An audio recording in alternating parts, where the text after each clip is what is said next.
اور بامبنگ کے نتیجے میں کیا ہوتا ہے کہ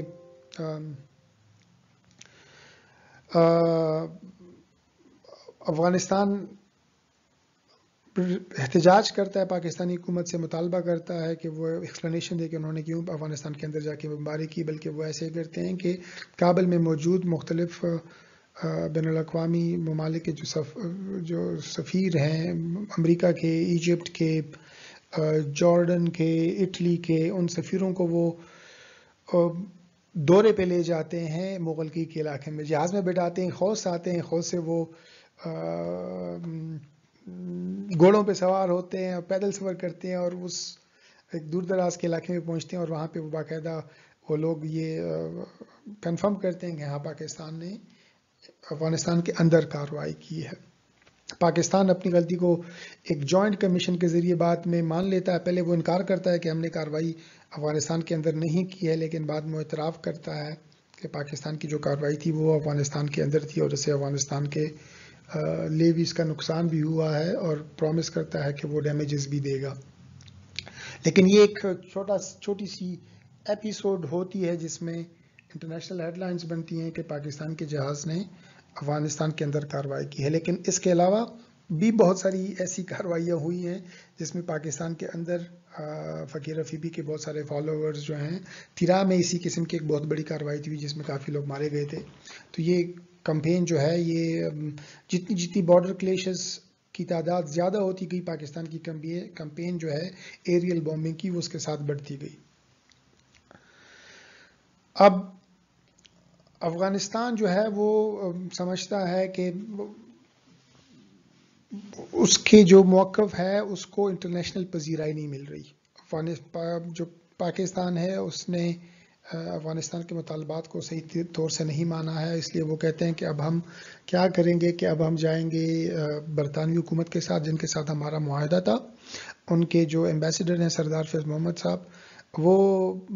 لندن میں ملاقات کرتے ہیں اور مطالبہ رکھتے ہیں کہ برطانوی حکومت سے کہتے ہیں کہ آپ ہمیں جو ہمارا علاقہ تاریخی طور پر رہا ہے وہ ہمیں واپس کر دیں، پاکستان کے ساتھ ہمارا جو معاملہ ہے اس میں آپ اپنا کردار ادا کریں۔ باقی جو ریجنل ممالک ہیں وہ بھی اسی ایشو میں کسی نہ کسی حد تک انوالو رہتے ہیں۔ افغانستان ان کو بھی کانٹیکٹ کرتا ہے، پاکستان کے بھی ان کے ساتھ اچھے تعلقات ہوتے ہیں، وہ بھی کوشش کرتے ہیں کہ اس مسئلے پہ بات کریں، لیکن افغانستان کی تسلی جو ہے وہ نہیں ہو رہی۔ افغانستان جس مقصد کے لیے یہ پوری کوشش کر رہا ہے، ان کو نظر نہیں آ رہا کہ وہ مقصد جو ہے وہ کسی بھی طریقے سے پورا ہو رہا۔ حالانکہ افغانستان نے کوشش کی ہے کہ وہ برطانیہ گیا ہے، برطانیہ میں باقاعدہ طور پر برطانوی حکومت سے کہا گیا کہ وہ آ کے اس معاملے میں اپنا کردار ادا کریں، لیکن جو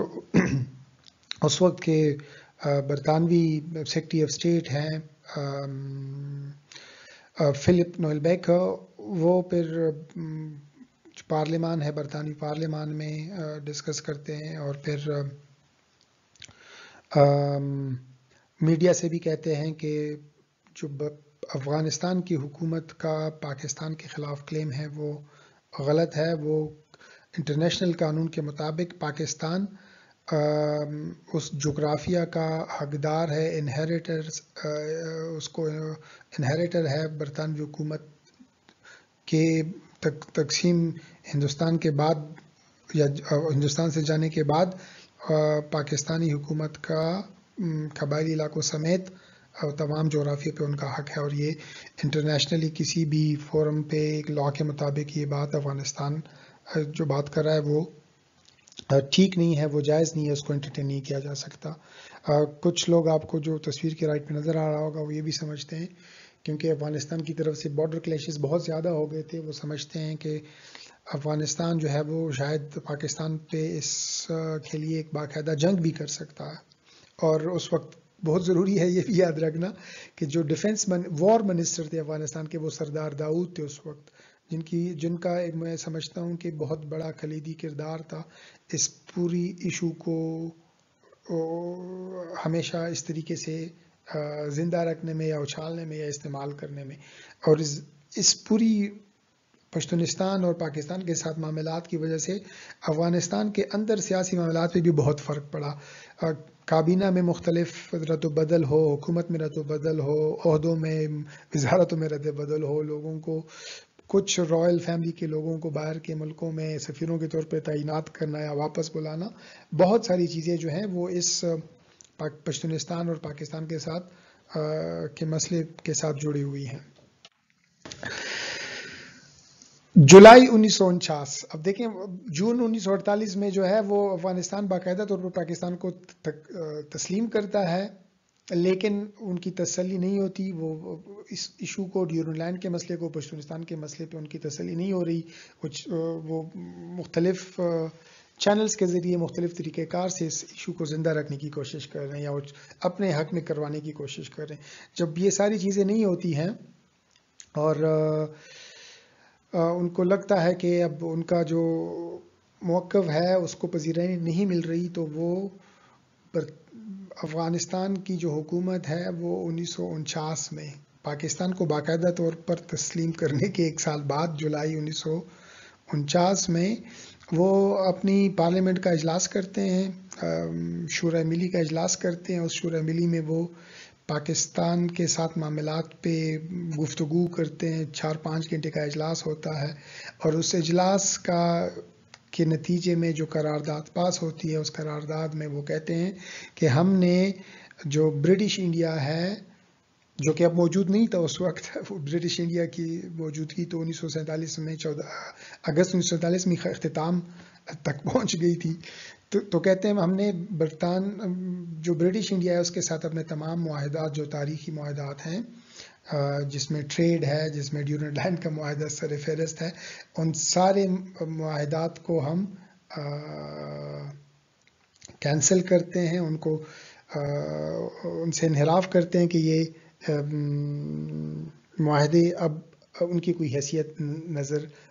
حیثیت نہیں ہے. اب ظاہری بات ہے افغانستان کی طرف سے یہ جو فیصلہ تھا یہ ایک طرفہ تھا، کوئی اور پارٹی ان کے ساتھ انوالو نہیں تھی، تو ان کا یہ فیصلہ یک طرفہ رہا. اب اس کی انٹرنیشنل قانون میں کیا حیثیت ہے وہ تو آپ لوگ سمجھ گئے ہوں گے کہ کوئی حیثیت نہیں ہے، لیکن خیر انہوں نے اپنی طرف سے کوشش کی ہے اپنے ریاست کے اندر مختلف لوگوں کو اور عوام کو اور پشتونستان کے لوگوں کو ایک قسم کا پیغام دیا ہے کہ ہم نے پشتونستان کی حکومت کو تسلیم کر لیا ہے اور ہم نے برطانوی حکومت کے ساتھ جو معاہدے تھے ان کو ہم نے کینسل کر دیا، وہ معاہدے بالکل موجود نہیں تھے. پاکستان افغانستان کی اس موو پر، اس حرکت پر احتجاج کرتا ہے اور ان کو یاد دلاتا ہے کہ اگر وہ اپنے معاہدوں کے ساتھ، جو ان کے معاہدے برطانوی حکومت کے ساتھ رہے ہیں، اب وہ ان سے اگر وہ پیچھے ہٹ رہا ہے تو وہ یاد رکھیں کہ ان کے اپنے بھی تو معاہدے ایران اور ماسکو کے ساتھ ہیں. تو کیا یہ ہو تو یہ بھی اگر یہی طریقہ رہا، یہی اصول ہے، تو اس اصول کے تحت جو ہے ہرات ایران کے ساتھ شامل ہو سکتا ہے اور سوویت یونین جو ہے وہ بہت سارے علاقے جو ہیں وہ تاجکستان، جو تاجک اور ازبک اور یہ جو اقوام ہیں وہاں پہ موجود، افغانستان میں موجود ہیں، ان کو کلیم کر سکتا ہے اور ان کے علاقوں پہ اپنا کلیم جو ہے وہ لے کر سکتا ہے. تو پاکستان کنفیوز ہے، بلکہ وہ یہ بھی کہتا ہے کہ دیکھیں ہم اپنی طرف سے جتنی بھی اکنامک فیسلٹیز افغانستان کو ہم دے سکتے ہیں وہ دے رہے ہیں، لیکن ہمارے لیے یہ بات ناقابل قبول ہے کہ افغانستان جو ہے وہ پاکستان کی سالمیت پر اور ان کی جو جغرافیائی سرحدیں ہیں اس کو وہ رسپیکٹ نہیں کر رہا ہے، بلکہ اس پہ وہ اپنے دعوے داری کر رہا ہے اور مختلف طریقوں سے، ملیٹنٹ طریقے سے بھی اور لٹریچر کے طریقے سے بھی، اپنے ریڈیو کے میڈیم سے بھی اور ڈپلومیٹک سرکل سے بھی پاکستان کے لیے مشکلات میں اضافہ کر رہا ہے. میں پھر سے یاد دلاتا چلوں کہ یہ سارے معاملات ہمیں آج کل اتنے شاید واضح نہیں ہوں کیونکہ فی الحال ہم کشمیر کے مسئلے کو ہی دیکھ رہے ہیں، لیکن اس وقت بھی کشمیر میں اس وقت تک تو خیر وہاں پہ سیز فائر ہو گیا تھا، لیکن بہت سارے جو قبائلی تھے وہ کشمیر میں موجود تھے. انڈیا کے لیے یہ بات سود مند تھی، فائدہ مند تھی کہ قبائلیوں کو وہاں سے نکالا جائے، ان کو پاکستان کے خلاف استعمال کیا جائے. تو پاکستان جتنا بزی ہوگا اپنی سرحد پر افغانستان کے ساتھ، انڈیا کے لیے اتنے معاملات زیادہ آسان ہوں گے. تو یہ ایکویشن سمجھنا بھی یہاں پہ ضروری ہے. اب یہ میں نے شاید ذکر کیا، ابھی آپ کو بتایا کہ کلیشز کافی بڑھ گئی ہیں. یہ ایک دوسرا ایکسپٹ ہے ایک، اور یہ میں آپ کو ایسوسیٹڈ پریس کے تھرو جو نیوز ہیں وہ بتا رہا ہوں کہ بلوچستان میں چمن پر جو ہے وہ پاکستان کہہ رہا ہے کہ انہوں نے افغان لیویز نے لوگوں کے ساتھ مل کر مختلف جگہوں پہ قبضہ کرنے کی کوشش کی ہے، لیکن پاکستان ایئر فورس نے وہاں پہ جا کے ان کے خلاف کارروائی کی، ان کو وہاں سے نکل جانے پہ، بھاگ جانے پہ، یا اس کو پش بیک کرنے پہ مجبور کر دیا تھا. تو یہ آج کل کے تناظر میں ہمیں شاید یہ باتیں یاد نہیں ہیں، لیکن ان کا یاد کرنا ضروری ہے کہ ایک نئی ریاست کے لیے بلوچستان اور پھر وزیرستان اور پھر خیبر اور پھر کشمیر، یہ مختلف محاذ جو ہیں وہ باقاعدہ کھلے ہوئے تھے. کچھ جگہوں پہ کلیشز چل رہی ہیں، کچھ جگہوں پہ باقاعدہ جنگ چل رہی ہے، اور ایسے ملک کے پاس جس کے ابھی وسائل اس کے پاس نہیں ہیں، جو ملٹری کے فوجی وسائل ہیں وہ بھی ان کے پاس نہیں ہیں. تو یہ سچویشن تھی اس وقت کی. اب یہ کچھ اور مختلف کلیشز کا ذکر تاکہ ریکارڈ پہ یہ بات رہے کہ جو پاکستان ہے وہ کہہ رہا ہے کہ افغانستان ٹروپس جو ہیں وہ پاکستان کے اندر کارروائی کر رہے ہیں. افغانستان کہہ رہا ہے کہ پاکستان نے بامبنگ کی تھی، اور اس کے بعد یہ ساری کہانی کلیشز کی جو ہے یہ بات آگے ابھی چل رہی ہے. افغان بیٹل پاکستانی آن بارڈر 30 years لین. اب یہ دیکھیں، یہ جو ہے یہ آپ کو چمن کا علاقہ ہے، یہاں پہ کہتے ہیں 4 گھنٹے تک جنگ رہی، کلیش رہا، اور اس میں تقریباً 30 جو افغانستان کی طرف سے لڑنے والے تھے ان کو وہ اس کلیش میں مارے گئے. اب افغانستان اپنے اس مشن میں، اپنے اس موومنٹ میں، اپنے اس کردار میں اس کو مزید وہ زیادہ انٹینسٹی کے ساتھ اس کو بڑھا رہا ہے. وہ کہہ رہا ہے کہ تو اب یہ جو نیوز آپ کو نظر آ رہی ہے اس کا مطلب یہ ہے کہ نیوز جو ہے وہ India new Delhi associated press کے تھرو ہے. آپ کو بتایا ہے کہ افغانستان اور انڈیا کے کامن انٹرسٹ میں تھا پشتونستان کا بننا. تو پشتونستان کے مسئلے کو وہ اب یونائٹڈ نیشن میں لے جانا چاہ رہے ہیں، لیکن میں آپ کو بتاؤں کہ آفیشلی کبھی بھی پشتونستان کے مسئلے کو یونائٹڈ نیشن میں نہیں لے جایا گیا، نہ انڈیا کی طرف سے نہ افغانستان کی طرف سے، بلکہ امریکہ کی حکومت اور برطانوی حکومت کی اپنی طرف سے بھی یہ کوشش رہی کہ اس مسئلے کو یونائٹڈ نیشن میں نہ لے جایا جائے. اور اس کی وجہ یہ تھی، وہ کہتے تھے کہ ہم افغانستان، ظاہری بات ہے انٹرنیشنل سیاست کے بڑے معاملات تھے، وہ افغانستان کو سوویت یونین کے زیر اثر نہیں لے جانا چاہتے تھے. وہ چاہتے تھے کہ یہ فری ورلڈ جس کو وہ کہتے تھے، وہ مغرب کے ساتھ افغانستان کے تعلقات رکھنا چاہتے تھے، یا ایک نیوٹرل سٹیٹ کے طور پر برقرار رکھنا چاہتے تھے. وہ چاہتے تھے اگر اس قسم کی معاملات جو ہیں، ایشوز جو ہے، کانفلکٹ ہے، یونائٹڈ نیشن میں آئے گی تو ظاہری بات ہے ہم انٹرنیشنل قوانین کے تحت پاکستان کے ساتھ جائیں گے، اور ہم نہیں چاہتے کہ اس وجہ سے افغانستان جو ہے وہ اس معاملے پہ اپسیٹ ہو. تو وہ اپنے طرف سے کوشش کر رہے تھے کہ یہ معاملہ جو ہے یہ یونائٹڈ نیشن کے ایجنڈے پہ کبھی بھی نہ آئے. وہ بھی نہیں چاہتے تھے، اور افغانستان اور انڈیا بھی نہیں لے کے گئے. لیکن یہ آپ کو جو کہنے کا مطلب یہ ہے کہ ان کی اپنی طرف جو ہے وہ کوشش ابھی چل رہی ہے کہ اس معاملے کو انٹرنیشنلائز کیا جائے. اب وہ کتنا انٹرنیشنلائز کرنا چاہتے ہیں؟ جو پاکستان کا پرائم منسٹر ہے لیاقت علی خان اس وقت کے، وہ امریکہ کے دورے پہ جاتے ہیں. امریکہ کے دورے پہ وہ ایسے جاتے ہیں کہ پہلے نہرو جاتے ہیں 1949 میں امریکہ کے دورے پر، اور پاکستان کے پاس اس وقت جو ہے انویٹیشن آتا ہے رشیا سے، سوویت یونین سے، پرائم منسٹر کو کہ آپ وہاں وزٹ کریں. اب وہاں پہ انٹرنیشنل سٹیج میں رشیا کا اور مغرب کا، امریکہ اور یورپ کا کی جو کھینچا تانی ہو رہی ہے کہ وہ دنیا جو ہے وہ ایک بائی پولر ورلڈ تھی، تو وہ کس بلاک کے پاس پاکستان کی نئی ریاست کو جانا چاہیے، رشیا کے پاس یا مغربی بلاک کے پاس آنا چاہیے. تو جو پرائم منسٹر لیاقت علی خان ہیں ان کو دعوت نامہ آتا ہے رشیا کا، لیکن وہ جاتے فی الحال نہیں ہے. اسی دوران جب امریکہ کو لگتا ہے کہ ان کا انویٹیشن آیا ہے لیاقت علی خان کو، تو وہ لیاقت علی خان کو خود بھی دعوت دیتے ہیں، وہ امریکہ بلا لیتے ہیں اور اپنی بیگم کے ساتھ جاتے ہیں وہ وہاں پر. میں اب ذکر اس لیے کر رہا ہوں کیونکہ جب یہ ٹور ہوتا ہے تو جو بیگم لیاقت علی خان ہے وہ مختلف امریکی سفیروں کے ساتھ یا امریکی عہدیداروں کے ساتھ ہاتھ ملاتی ہیں، اور ان کے ہاتھ ملانے پہ پاکستانی پریس کے اندر اور افغانستان کی پریس کے اندر بہت بڑے آرٹیکلز پھر چھاپے گئے کہ جو پاکستان کی کیسی اسلامی حکومت ہے کہ جہاں پہ پاکستان کے وزیر اعظم کی جو مسز ہیں وہ لوگوں سے ہاتھ ملا رہی ہیں، پرائے مردوں سے ہاتھ ملا رہی ہیں. تو یہ بھی ایک ایشو وہاں پہ تھا. خیر،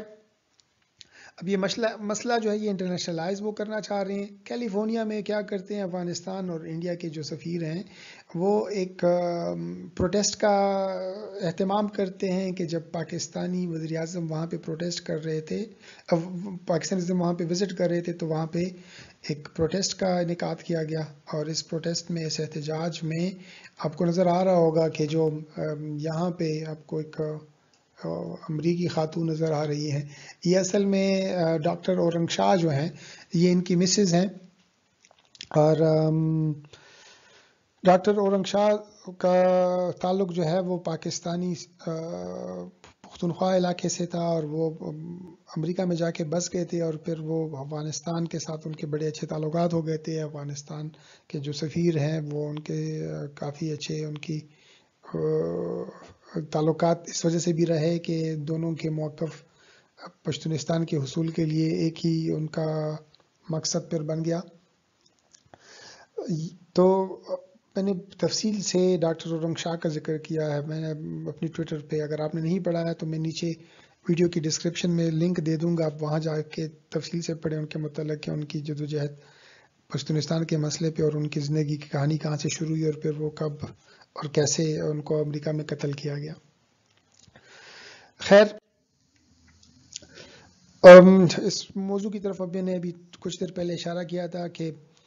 افغانستان جو ہے جب اس کو لگتا ہے کہ پاکستان بھی اور امریکہ بھی اور یونائٹڈ نیشن بھی ان کے مطالبات پہ کوئی توجہ نہیں دے رہا ہے، تو وہ باقاعدہ اس بات کا خود اشارہ کرتا ہے، کیونکہ ان کو پتہ ہے کہ امریکی اور برطانوی یا مغربی بلاک کے لیے ضروری تھا کہ زیادہ ممالک ان کے پاس رہیں، افغانستان جو ہے وہ سوویت یونین کے زیر اثر نہ جائے. تو انہوں نے باقاعدہ طور پر خود کہا کہ اگر ہمیں وہ ہمارے مطالبات نہ مانے گئے، ہمارے ساتھ ہمارے مطالبات پہ آپ ہمارے ساتھ شامل نہیں ہوئے، تو ہم جو ہیں مجبور ہوں گے کہ ہم رشیا کی طرف چلے جائیں. امریکہ جو تھا وہ اس وقت اس بات پہ کافی اپسیٹ ہوا، وہ سمجھتا تھا کہ افغانستان کی جو ایٹیچیوڈ ہے وہ ان تمام پشتونستان کے مسئلے پہ بہت انریزنیبل ہے، جسٹیفائبل نہیں ہے، اور ٹرننگ ٹو رشیا، رشیا کی طرف اگر ان کا جھکاؤ ہوگا تو یہ خود ان کے لیے موضوع نہیں ہے، وہ پزلنگ تھا ان کے لیے. اور وہ یہ بھی سمجھتے ہیں کہ افغانستان کی حکومت میں کچھ لوگ ایسے ہیں جو شاید یہ لائن لے رہے ہیں، اور وہ لوگ جو سمجھتے ہیں کہ افغانستان کو نیوٹرل لینا چاہیے یا مغربی بلاک کے ساتھ رہنا چاہیے، وہ اس بات کا نوٹس لیں اور ارج کریں، اپنے لوگوں کو کہیں کہ وہ اس ٹرننگ ٹو رشیا کی طرف نہ جائیں. تو جیسے میں نے اپنی ویڈیو کے انٹرو میں کہا تھا کہ پشتونستان کا جو مسئلہ ہے وہ شروع تو تقسیم ہند کے ایک چھوٹا سا حصہ ہے، لیکن وہ اپنے حجم میں، اپنی اسکیل میں اتنا بڑا ہو گیا کہ آپ کو ابھی 1980 کی دہائی میں جب باقاعدہ مغرب جو ہے وہ روس کے خلاف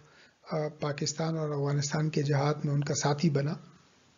تو یہ اسی کی ایک تسلسل ہے. ظاہری بات ہے اس میں مغرب کا اپنے مفادات تھے، لیکن یہ اگر یہ پشتونستان کا مسئلہ اس طریقے سے نہیں بڑھتا، یہ سیاست اس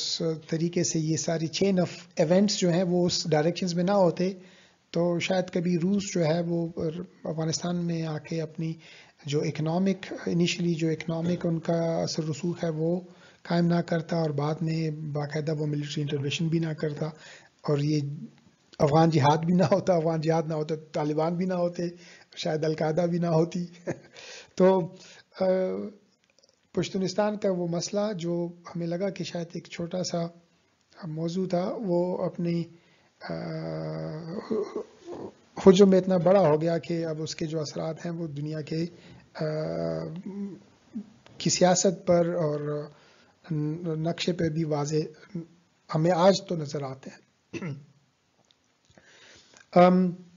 ایک اور موضوع میں نے یہاں پہ شاید ڈسکس نہیں کیا، وہ یہ ہے کہ افغانستان جو ہے وہ ایک لینڈ لاکڈ کنٹری ہے. ان کا سارا تجارت کا جو دار و مدار ہے وہ بہت حد تک آج بھی، اور اس وقت تو تقریباً آپ سمجھ لیں کہ ٹوٹلی پاکستان کے تھرو تھا. اور پاکستان کے پاس ظاہری بات ہے وہ ایک لیور تھا، وہ اس کا استعمال کیا انہوں نے پاکستان نے جو ہے وہ پہلی مرتبہ 1949 میں جو ہے وہ جو گیسولین اور پیٹرو پروڈکٹس جو ان کی امپورٹس تھی کراچی کے تھرو اور ریل کے تھرو جب افغانستان جاتی تھی اس پہ پابندی لگا دی. ساری باتیں پاکستان نے مختلف بہانے بنائے کہ جو سیفٹی سٹینڈرڈز ہیں ان کو افغانستان کو امپروو کرنا چاہیے، لیکن میسج وہ یہ دینا چاہ رہے تھے کہ اگر افغانستان جو ہے وہ اپنی پالیسی پہ نظر ثانی نہیں کرتا، وہ بیک آف نہیں کرتا، تو پاکستان یہ جو راہداری کا معاہدہ تو خیر بعد میں ہوا، لیکن جو افغانستان کی تجارت پاکستان کے راستے ہوتی ہے اب پاکستان اس کا ضرور استعمال کرے گا. بلکہ پاکستان ایک وقت میں اس حد تک چلا گیا کہ پاکستان نے یہ بھی کہا کہ اگر افغانستان اپنے موقف سے پیچھے نہیں ہٹتا تو ہم ملٹری طریقے سے اس مسئلے کو حل کروائیں گے. جی، اب پاکستانی پرائم منسٹر جو ہیں وہ کہہ رہے ہیں کہ پاکستان اور افغانستان کے جو ریلیشنز ہیں وہ ورس ہیں. اب اندازہ لگائیں 3 سال ابھی ہوئے پاکستان کو بنے ہوئے، اور افغانستان اور پاکستان کے درمیان جو معاملات ہیں وہ اتنے خراب ہو گئے ہیں. پاکستان کے جو پرائم منسٹر ہیں وہ کہہ رہے ہیں کہ ایون تو ہمارے جو ہیں افغانستان کے ساتھ ثقافتی اور اقتصادی تعلقات ہیں اور مذہبی ایک مذہب کے ماننے والے ہیں، اس کے باوجود ہمارا افغانستان کا تعلقات کا خراب ہونا جو ہے وہ افسوسناک ہے. اور وہ کہہ رہے ہیں کہ وہ افغانستان جو ہے وہ ہمیں بلیک میل کرنا چاہ رہا ہے. یہ پرائم منسٹر کی سٹیٹمنٹ ہے اس وقت کی،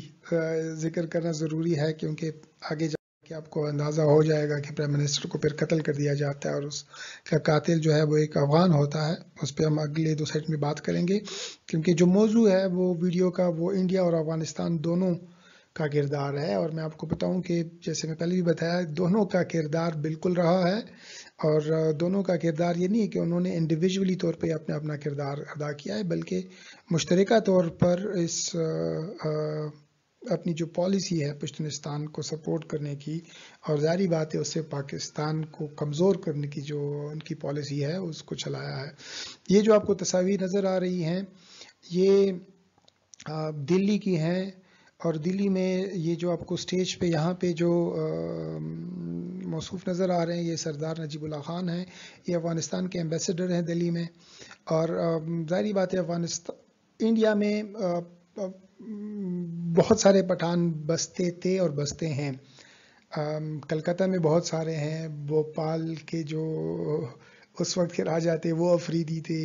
اور بہت ساری ریاستوں جوناگڑھ اور بہت سارے اور ریاستوں میں بہت سارے پٹھان بستے تھے. وہ الگ بات ہے کہ ان کی اکثریت نے جو ہے وہ زبان چھوڑ دی ہے، لیکن وہاں پہ پشتون بہت بڑی تعداد میں بستے تھے. تو افغانستان اور انڈیا نے کیا کیا کہ تقریباً کچھ 100 وفود بلوائے، ان کے بقول انہوں نے صوبہ سرحد سے بھی بلوائے، افغانستان سے بھی آئے، اور انڈیا میں موجود جو پشتون تھے ان کو بھی ایک پلیٹ فارم پہ وہ اکٹھے کرتے تھے. یہ ایک سالانہ کانفرنس ہوتی تھی، ایک سالانہ جلسہ ہوتا تھا، اور اس جلسے کے تھرو وہ پختونستان کی آزادی کی بات کرتے تھے، پاکستان کے خلاف بات ہوتی تھی. اور اس وقت پاکستان کے اندر کی جو سیاست تھی وہ بھی سردار عبدالقیوم کی جو سیاست تھی اس کی نظر ہو گئی تھی صوبہ سرحد کے اندر. ڈاکٹر خان صاحب کو اور بادشاہ خان صاحب کو جیل میں ڈال دیا گیا تھا، اور جو کانگریس کے اور خدائی خدمتگار کے جو پیروکار تھے، جو فالوورز تھے، ان کے خلاف مسلم لیگ کی جو صوبائی حکومت تھی وہ کافی حد تک انوالو تھی اور ان کے خلاف کام کر رہی تھی. اب وہ جیل میں تھے، اور یہاں پہ جو افغانستان اور ہندوستان میں جو مختلف ایونٹس ہوتے تھے ان ایونٹس میں، بلکہ ایون جو میں نے پچھلی سائٹس پہ آپ کو دکھایا، جو کیلیفورنیا میں احتجاج ہوا تھا، اس احتجاج کا ایک مطالبہ یہ بھی تھا کہ بادشاہ خان کو جیل سے رہا کیا جائے. تو سردار نجیب اللہ خان جو ہیں وہ جرگے میں موجود ہیں، اور اس جرگے کی باقاعدہ کوریج ہوتی ہے. اس کو پشتو زبان میں، اردو زبان میں انڈین ریڈیو سے اور افغانستان کے ریڈیو سے نشر کیا جاتا ہے. باقاعدہ سردار نجیب اللہ خان جو ہیں وہ ایک دفعہ جو ہیں وہ جاتے ہیں افغانستان صرف اردو میں کابل ریڈیو کی نشریات شروع کرنے کے لیے، کیونکہ وہ سمجھتے ہیں کہ ان کا کابل ریڈیو جو ہے، ان کی جو آڈینس ہے، جو ان کے سننے والے ہیں پاکستان میں، ان کے لیے ضروری ہے کہ ان کو اردو اور پشتو دونوں زبان میں یہ پیغامات، پروپیگنڈا جو ہے وہ ان تک پہنچایا جائے. تو یہ بھی ایک جوائنٹ پروجیکٹ کے طور پہ یہ بات اس وقت چلی. یہ جو آپ کو نظر آ رہے ہیں یہ سردار نجیب اللہ خان ہیں یہاں پہ، اور ان کے ساتھ جو ہیں یہ اس وقت کے انڈیا کے فرسٹ پریزیڈنٹ ہیں، وہ کھڑے ہیں، راجندر ناتھ پرساد جو کھڑے ہیں. اور رائٹ پہ جو آپ کو تصویر نظر آ رہی ہے یہ دلی کی جامعہ مسجد کے سامنے کی جو میدان ہے، اس میں پختونستان کے جو ڈیلیگیٹس تھے، جو جرگے کے اراکین ہیں، وہ سب اکٹھے ہوئے ہیں. انہوں نے پختونستان کا جھنڈا وہاں پہ گاڑا ہے، لگایا ہے، ان کو سلوٹ کیا ہے. تو اندازہ لگائیں کہ اب دلی میں پشتونستان کے جھنڈے کو لہرایا جا رہا ہے. افغانستان تو ویسے ہی ہے، لیکن یہاں پہ بھی آپ کو نظر آ رہا ہوگا. اب یہ کچھ اقتصابات میں نے اس جرگے کے جو ڈاکومنٹس ہیں جن کو افغانستان نے شائع کیا تھا، اس کے اقتصابات ہیں. میں اس سے آپ کے لیے ہے، آپ اگر پڑھنا چاہیں تو اس کو پڑھ سکتے ہیں. میں آپ کو صرف سمری بتا دیتا ہوں، اور سمری ہم کئی مرتبہ اس میں آلریڈی ڈسکس کر چکے ہیں کہ وہ چاہتے ہیں کہ بادشاہ خان کو جیل سے رہا کیا جائے، پشتونستان کو ایک انڈیپینڈنٹ ریاست کے طور پہ تسلیم کیا جائے، پاکستان کی جیلوں میں موجود ہزاروں پشتونوں کو رہا کیا جائے، وغیرہ وغیرہ. تو یہ ان کے جو جلسے میں پاس کی گئی قراردادوں کا متن تھا. تو یہ آپ کے سامنے موجود ہے، اگر آپ پشتو کو پڑھنا چاہتے ہیں تو آپ خود پڑھ سکتے ہیں. یہ آخری سلائیڈ پہ میں آپ کو یہ بتا رہا ہوں کہ دلی میں جو پاکستانی ہائی کمشنر کا دفتر تھا، اس کے سامنے پہ یہ لوگ جا کے وہاں پہ باقاعدہ احتجاج بھی کرتے ہیں. تو میری طرف سے جو میسج ہے وہ یہی ہے کہ جو پشتونستان پہ انڈیا اور افغانستان کا جو گٹھ جوڑ تھا، جو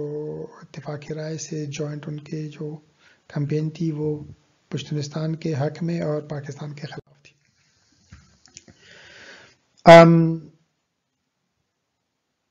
یہ جو آپ کو خبر نظر آ رہی ہے وہ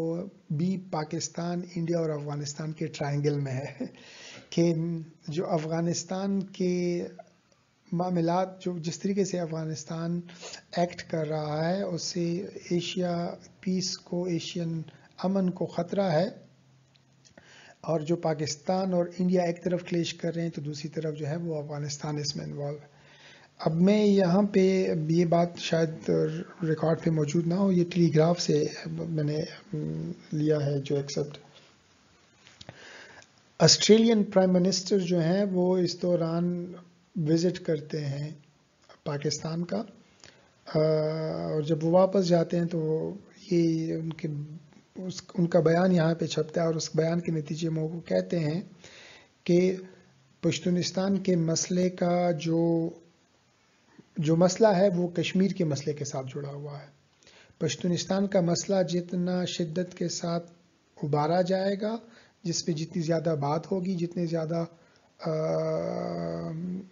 مختلف ممالک اور لوکل جو پشتون ہیں اس میں انوالو ہوں گے، اتنا ہی انڈیا کو کشمیر میں فائدہ ہوگا۔ تو یہ انڈیا کے لیے ایک پالیسی ڈیسیجن ہے کہ وہ پشتونستان کے مسئلے کو ایک لیور کے طور پہ پاکستان کے خلاف استعمال کرنا چاہ رہے تھے۔ اور آپ کو اندازہ ہوگا کہ لیاقت علی خان کے وقت میں کشمیر کے معاملے پہ جو پالیسی تھی وہ اتنی اگریسو نہیں تھی جتنی کہ پھر 1965 میں ایوب خان کے وقت میں تھی۔ لیاقت علی خان جو ہے وہ نہرو کے ساتھ ان کے جو مذاکرات چلے، وہ اس حد تک جا کے کہتے ہیں کہ کہ اگر دنیا کے ممالک اور انڈیا اور پاکستان ایک دوسرے کو اپنے سرحدی تحفظات کی گارنٹی دیں تو بہت سارے معاملات جو ہے ہمارے حل ہو سکتے ہیں۔ پاکستان جو اپنی طرف سے اپنے دفاع کے لیے کوششیں کر رہا ہے، مختلف ممالکوں سے اسلحہ خریدنے کی کوشش کر رہا ہے، وہ اپنا جو ٹیکس پیئر کا پیسہ ہے وہ دفاع پہ خرچ نہیں کرے گا، بلکہ وہ پاکستان کی ترقی پہ خرچ کرے گا۔ اور اسی طریقے سے انڈیا کو بھی یہی کرنا چاہیے۔ اگر اس قسم کی گارنٹیز ہمیں مل جائیں تو ہم اپنا ملٹری بجٹ جو ہے، ملٹری سائز جو ہے، وہ اس پہ ملٹری اسپینڈنگز جو ہیں اس کو کم کر دیں گے، اور یہ دفاع کی بجائے جو ہے وہ ترقی کے، پاکستانی اور ہندوستان جو ہے وہ ترقی کے لیے اسپینڈنگز کر سکتے ہیں۔ لیکن خیر وہ چیزیں نہیں ہوئیں۔ کشمیر کے معاملے پہ لیاقت علی خان جو ہیں وہ تقریباً لیفٹ کے اور رائٹ دونوں کے کرٹیسزم پہ رہے۔ ان کو لگا ایسے کہ لیاقت علی خان جو ہیں وہ اپنے آپ کو بے بس کہتے تھے کہ میں قبائلیوں کو کنٹرول نہیں کر سکتا، پرسویٹ نہیں کر سکتا۔ تقریباً 2 لاکھ وہ خیبر کے ایک ہیں حاجی عبداللطیف اس وقت کے، وہ جو قبائل کے مشر تھے، ملک تھے، وہ کہتے ہیں کہ ہم یونائٹڈ نیشن کو خوش آمدید کہتے ہیں ہم، لیکن ہم تب تک کشمیر سے اپنی قبائلوں کو واپس نہیں بلائیں گے جب تک کہ وہاں پہ انصاف سے فیصلہ نہ کروایا جائے۔ وہ کہتے ہیں کہ ہم لیاقت علی خان کی باتوں کو بھی، ان کے مطالبے کو بھی نہیں مانتے۔ تو لیاقت علی خان کو جو پاکستان میں موجود مذہبی طبقہ تھا، جو کشمیر کی جنگ کو جہاد کے طور پر دیکھ رہے تھے، وہ بھی لیاقت علی خان کو ایک شک کی نگاہ سے دیکھتے تھے۔ اور جو لبرل طبقہ تھا وہ بھی لیاقت علی خان کو شک کی نگاہ سے دیکھتے تھے کہ ان کا کردار جو ہے وہ کشمیر کے مسئلے پہ مناسب نہیں رہا ہے، کہ انہوں نے اپنا طاقت کا استعمال نہیں کیا، اپنے اثر کا، اپنی پوزیشن کا استعمال نہیں کیا پاکستانی قبائل کو کشمیر میں انٹروین کرنے سے۔ خیر، اس سلائیڈ پہ جو بات ہوگی وہ اب ظاہری بات ہے، اسیسینیشن آپ کو نظر آ رہا ہے، یہ سید اکبر ببرک زادران ہیں، افغانستان کے افغان ہیں لیکن پاکستان میں رہتے تھے، چند سالوں سے پاکستان میں رہتے تھے کیونکہ افغانستان سے ان کو آپ سمجھ لیں کہ بے دخل کیا گیا تھا، یا نکالا گیا تھا، یا یہ خود پناہ لینے پاکستان میں آئے۔ اس وقت پاکستان، بلکہ وہ جب برطانوی کی حکومت تھی تو اس وقت آئے تھے، اور افغانی حکومت کے ڈاکومنٹس کے مطابق سید اکبر اور ان کے بھائیوں نے ظاہر شاہ کے خلاف، جو ظاہر شاہ بادشاہ ہیں افغانستان کے، ان کے خلاف مختلف ایک قسم کے ریوولٹ میں حصہ لیا تھا، اور جب وہ ناکام ہو گیا تو وہ پناہ کے لیے انڈیا میں آئے۔ اور برٹش انڈیا پھر ایسے لوگوں کو اپنے، یہ ایک آپ ایسے سمجھ لیں ایک تاریخی قسم کا اس کا بیک گراؤنڈ ہے کہ افغانستان میں جتنے بھی لوگ برطانوی حکومت کے مرضی سے، جو وہاں کے جو حکمران تھے، جو برطانوی حکومت کے پالے ہوئے حکمران تھے، ان کے خلاف اگر کوئی مسائل پیدا ہوتے تو ایسے لوگوں کو افغانستان سے نکال دیا جاتا تو وہ برطانیہ آ جاتے تھے، اور وہ برطانوی ہندوستان برٹش انڈیا آ جاتے تھے، اور وہ وہاں پہ برٹش انڈین پینشن ان کو باقاعدہ خرچہ، جیب خرچ، رہائش وغیرہ ملتی تھی۔ ایسے لوگوں میں بادشاہ بھی شامل رہے ہیں، آپ کو پتہ ہے کہ شاہ شجاع بھی رہے ہیں، دوست محمد خان بھی رہے ہیں، جرنیل بھی رہے ہیں مختلف، ایون جو میوند کے ہیرو ہیں سردار ایوب وہ بھی رہے ہیں۔ تو کچھ لوگ جو ہیں وہ سید اکبر کو پاکستان کی حکومت کی طرف سے پینشن دیے جانے پہ وہ اس نقطے کو ایسے استعمال کرتے ہیں جیسے پاکستان نے خود سید اکبر کو پیسے دیے ہوں کہ آپ لیاقت علی خان کو ماریں، حالانکہ اس کی ایک تاریخی بیک گراؤنڈ ہے کہ ہمیشہ سے افغانستان میں جن لوگوں نے حکمرانوں کے لیے مسائل پیدا کیے ان لوگوں کو برطانوی حکومت نے برطانیہ کے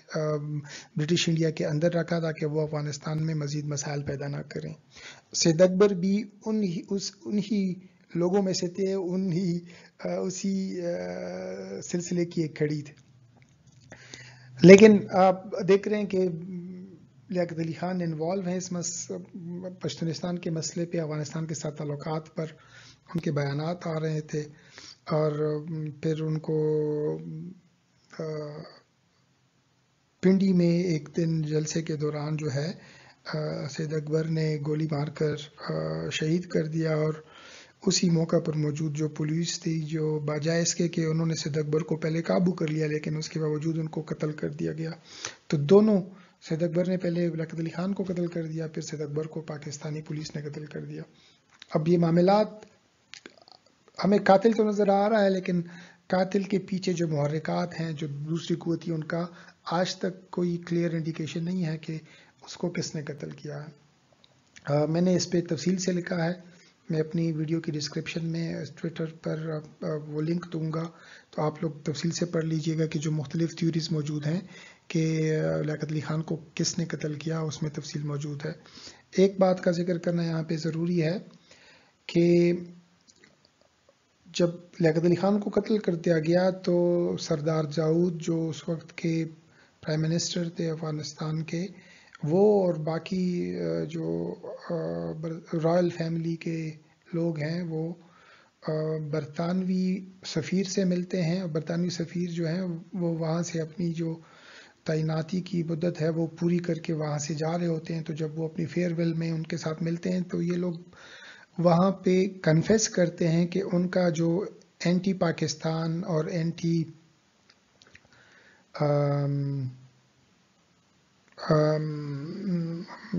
پرو پشتونستان جو ایجنڈا تھا،